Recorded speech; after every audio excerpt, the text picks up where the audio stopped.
एशियाई कोयल। चांदनी रात के सन्नाटे में जब फज्र का वक्त करीब होता है और फजाओं में ठंडी हवा का लम्स महसूस होता है, अचानक एक परिंदे की आवाज गूंजती है। ये आवाज है एशियाई कोयल की, जो अपनी कोको से न सिर्फ माहौल को जगाती है बल्कि इंसान के दिल को भी छू लेती है। कोयल को सदियों से फितरत की सबसे मीठी आवाज कहा जाता है, खास तौर पर गर्मियों और बहार के मौसम में, जब आम के दरख्तों पर कॉम्प्लें निकलती हैं और खेतों में सब्जा लहलहाता है, तो कोयल की कोको गोया उस मंजर को मुकम्मल कर देती है।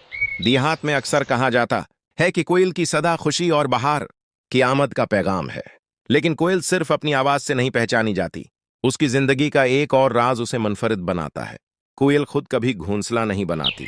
अपनी चालाकी और फितरत के कमाल से ये अपने अंडे दूसरे परिंदों के घोंसले में रख देती है, अक्सर कुओं के। फिर वही परिंदे उसके बच्चों की परवरिश करते हैं, ये जाने बगैर कि वो अपने नहीं हैं। वक्त के साथ जब बच्चे बड़े हो जाते हैं, वही आदत दोहराते हैं। ये फितरत का एक हैरत अंगीज निजाम है, जो हमें सोचने पर मजबूर करता है कि कुदरत किस तरह अपने राज हम पर आहिस्ता आहिस्ता खोलती है। देहात में कोयल की आवाज के बारे में कई रवायात हैं।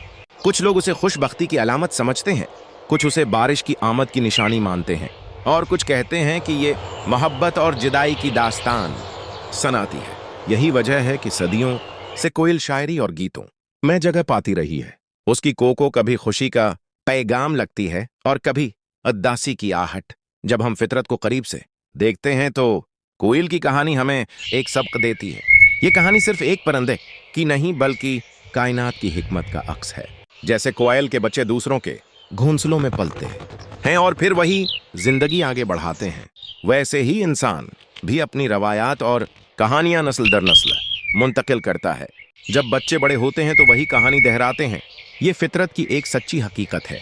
कुदरत और फितरत पर गौर करने से ईमान में मजबूती और यकीन में इजाफा होता है। कायनात की हर चीज अपने अंदर कोई ना कोई सबक रखती है। कोयल की कोको हमें ये याद दिलाती है कि जिंदगी सिर्फ आवाजों और मनाजर का मजमुआ नहीं बल्कि एक गहरा पैगाम भी है। एशियाई कोयल एक छोटा सा परिंदा, मगर अपनी मीठी सदा और परासरार आदात के जरिए इंसान को फितरत से जोड़ने वाला। उसकी आवाज एक याद दहानी है कि कुदरत की हर तख्लीक बेमकसद है, और शायद यही मकसद है कि हम रख कर सोचें, सुने और फितरत के उस कमाल पर ईमान को मजीद पख्ता करें।